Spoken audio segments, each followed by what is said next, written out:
हाँ जी, तो आज का हमारा टॉपिक है कुछ ऐसी अवॉइडेबल एक्सरसाइजेज के बारे में जिसको आप कह सकते हैं बैंड एक्सरसाइजेज। ओके, तो हम उस पर डिटेल से डिस्कस करेंगे कि वो वाली एक्सरसाइज क्यों अवॉइड करनी चाहिए हमारे शेड्यूल में, उनको क्यों स्किप करना चाहिए। ओके, उनमें से पहली एक्सरसाइज है ये वाला अपराइट रो। आप सबने देखा रहेगा, आप सब फेमिलियर है इस एक्सरसाइज से, अपराइट रो। ओके, तो कुछ लोग जो एक्सरसाइज ये वाला करते हैं उनको लगता है कि ट्रेपीजियस के लिए कर रहे हैं, ट्रेपीजियस मसल्स को ट्रेन करने के लिए ये वाला एक्सरसाइज, जबकि ये एक्सरसाइज शोल्डर के लिए होता है। आपने शोल्डर में ये वाला एक्सरसाइज किया रहेगा, साइड ये वाला लेटरल रेज। ओके, ये आपके शोल्डर के मिडल डेल्टोइड को टारगेट करता है, ये बीच वाले शोल्डर के लिए ये वाला एक्सरसाइज होता है।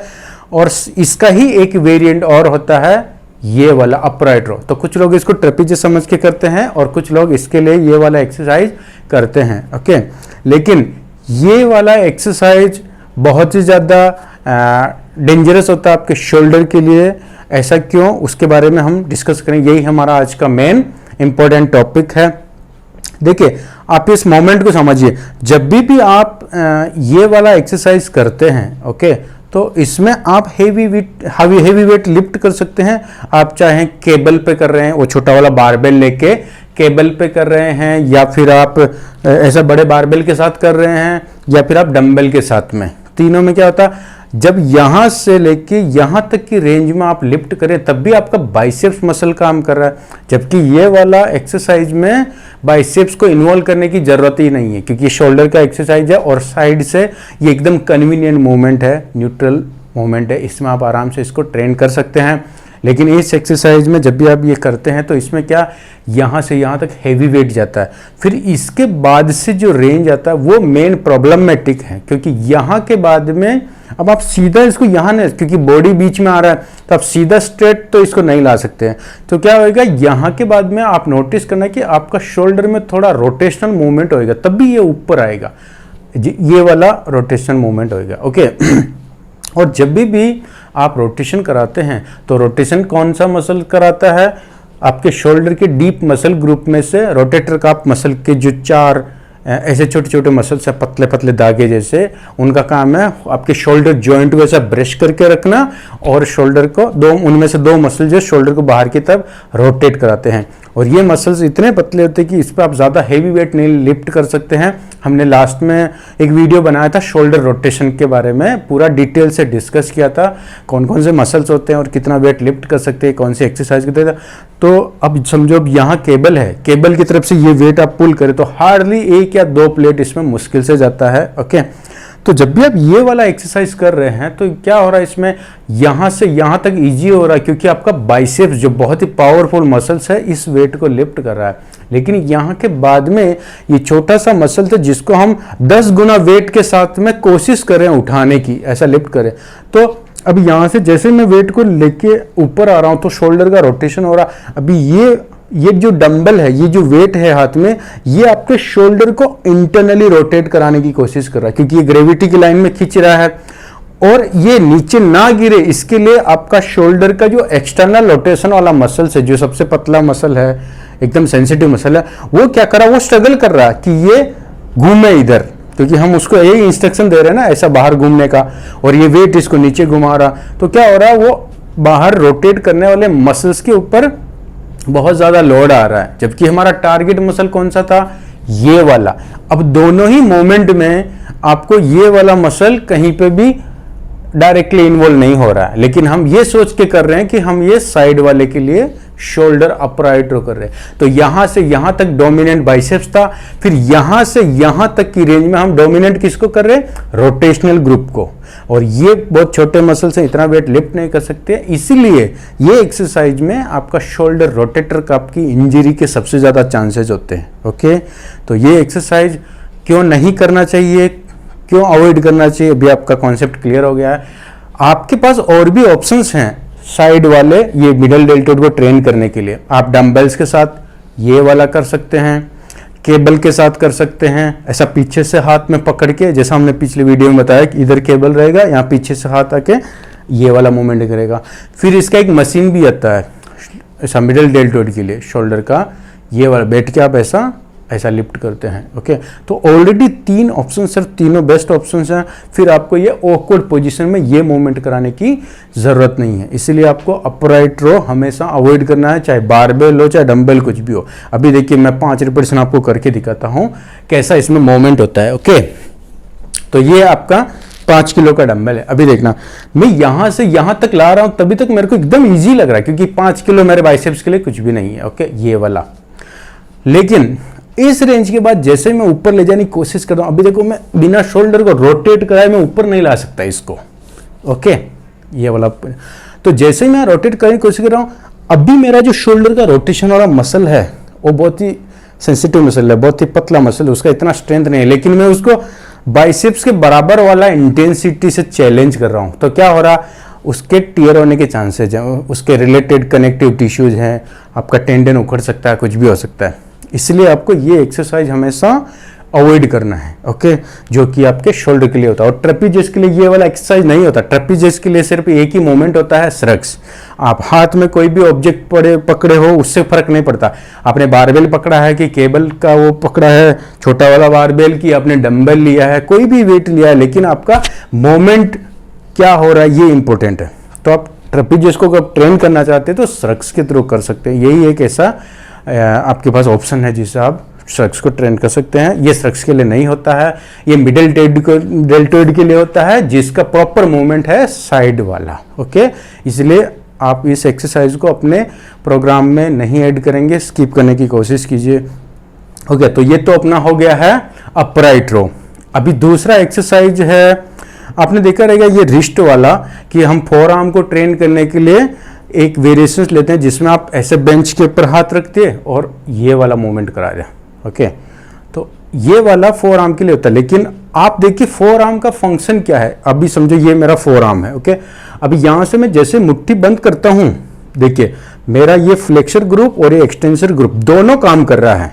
इसका मतलब क्या है कि मेरे फोर आर्म का जो मेन काम है वो ये वाला। ओके, और अब यहां पे हम क्या करवा रहे हैं, मुट्ठी बंद करके रिस्ट को ऐसा ट्विस्ट करा रहे हैं। तो ये बंद करने में प्रॉब्लम नहीं है, बंद करके फिर आप ऐसा, जब भी देखो सारे मसल्स खींचे हुए हैं, कनेक्टिव टिश्यू, अब इसके बाद में जब आप ट्विस्ट करते हैं तब भी प्रॉब्लमेटिक होता है।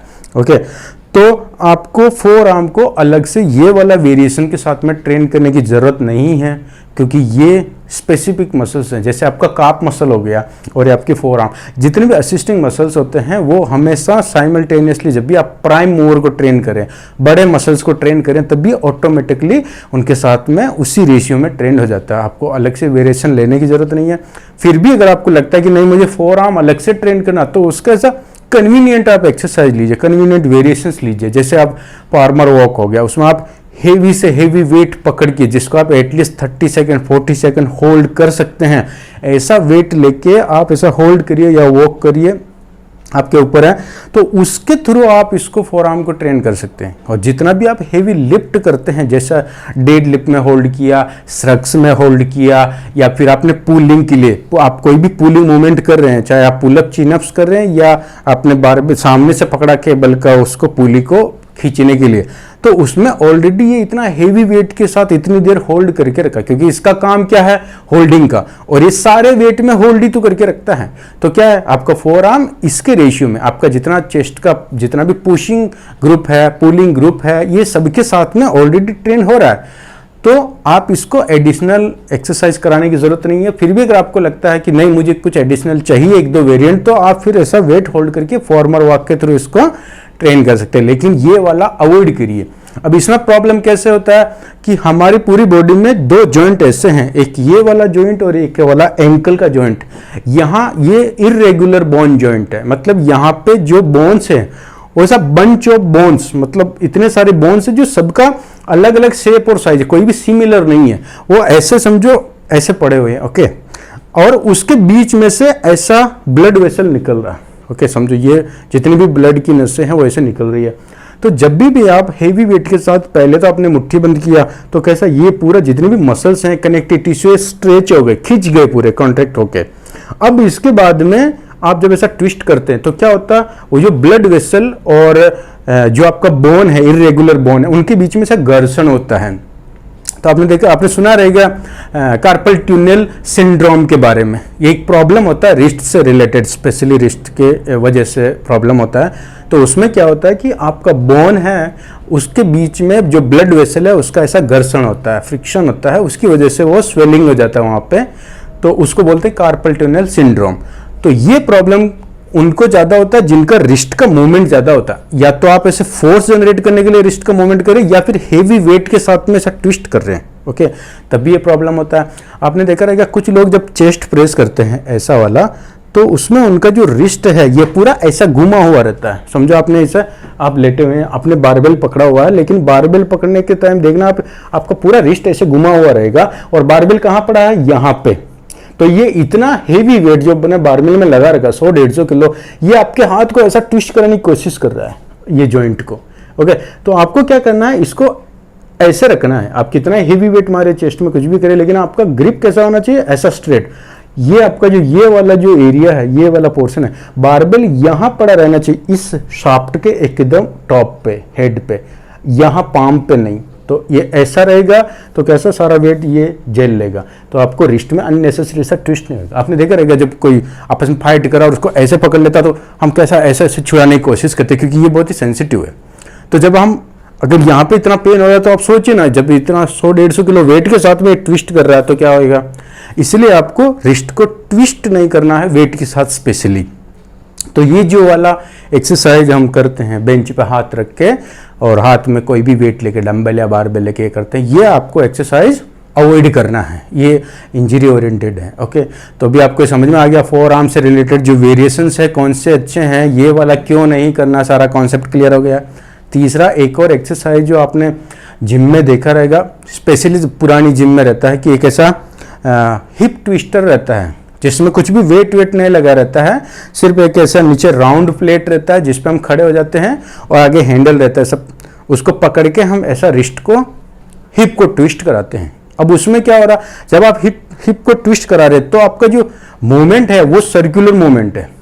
तो जो भी चीज ग्रेविटी के पैरेलल सर्कुलेट होता है वहां पे आपको कंटिन्यूस टेंशन नहीं मिलता। तो इसमें क्या रहा, आपको एफर्ट कुछ भी नहीं लग रहा, सिर्फ आप ऐसे घुमा रहे हैं। लेकिन प्रॉब्लम क्या रहा, जब आप ऐसे झटके से पूरा ऐसे घुमा, क्योंकि इतना स्पीड से जा रहा है, क्योंकि उसको कोई रेजिस्टेंस नहीं मिल रहा। ऐसा नहीं कि वेट लगा और उसको खींच कर रखा कि आपको धीरे से घुमा रहे हैं, वो तो फ्री है एकदम, एफर्ट नहीं। तो इसलिए आप झटके से उसको ज्यादा घुमाते, तो जब भी झटका लगता है दोनों तरफ ऐसा ट्विस्टिंग में, तो क्या होता है, आपका स्पाइन जो लोअर बैक है, समझे आपका लोअर बैक है, ओके, ये लोअर बैक के जो नीचे वाला एरिया, यहाँ से आप सोचिए ना कितनी आपकी वायरिंग निकली हुई, कितनी ब्लड वेसल्स, नर्व्स निकली हुई है। तो जब भी आप ऐसा झटके करते हो, वर्टिब्रे के बीच में थोड़ा सा ऐसा फ्रिक्शन हो सकता है, आपका नस खींच सकता है, इन्फ्लेमेशन हो सकता है, कुछ भी प्रॉब्लम हो सकता है लोअर बैक में स्पेशली, ओके। तो इसको अवॉइड करने के लिए ये आपको ये वाला एक्सरसाइज नहीं करना है, क्योंकि इसका कोई भी बेनिफिट नहीं है। जब आप घुमा रहे हैं तो उसमें कोई भी रेजिस्टेंस आपको नहीं मिल रहा है, ओके, लेकिन इंजरी ओरिएंटेड है। तो यही वाला एक्सरसाइज अगर आपको करना है तो ये स्पेशली किसके लिए होता है, आपके ऑब्लिक्स के लिए होता है, कोर मसल्स के लिए होता है, ऑब्लिक्स के लिए होता है। तो ये वाला कहाँ करेंगे, जो नया मशीन है टोर्सो ट्विस्टर बोलते हैं जिसको, पूरा बड़ा मशीन होता है जिसमें पूरा वेट स्टेक लगा रहता है। तो उसमें हम पिन डाल के ऐसा सीट रहता है जिसमें घुटने के ऐसा घुटने का पोजीशन लेते हैं, ऐसा पोजीशन लेके प्रॉपर उसको होल्ड करके फिर हम टोर्सो को घुमाते हैं, तो वो वेट के साथ घूम रहा है। तो एक्चुअल में उसमें रेजिस्टेंस मिल रहा है, क्योंकि जिधर मैं ऐसे अगर मैं समझो इधर घुमा रहा हूँ तो वेट मेरे को वापस इधर खींच रहा है, ओके। तो मेरे को वो मसल पे, जो मसल मेरा बॉडी का ऐसे घुमा रहा है ऑब्लिक, उसको एटलीस्ट थोड़ा चैलेंज मिल रहा है वेट की वजह से। तो जो नया टोर्सो ट्विस्टर है उस पर आप ये वाला कर सकते हैं, लेकिन वो हिप ट्विस्टर को यूज नहीं करेंगे, वो इंजरी ओरिएंटेड होता है, ओके। तो आज की 3 मेन एक्सरसाइज है जो अवॉइडेबल है, बैंड एक्सरसाइज है। आपको ये एक्सरसाइज अपने शेड्यूल में कहीं पे भी ऐड नहीं करना है, okay.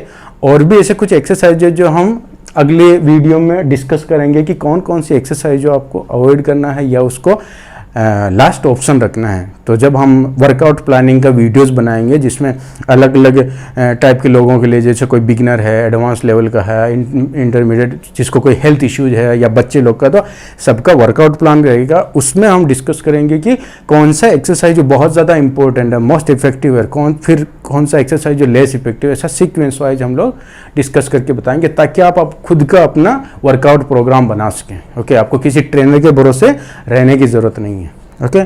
Thank you so much.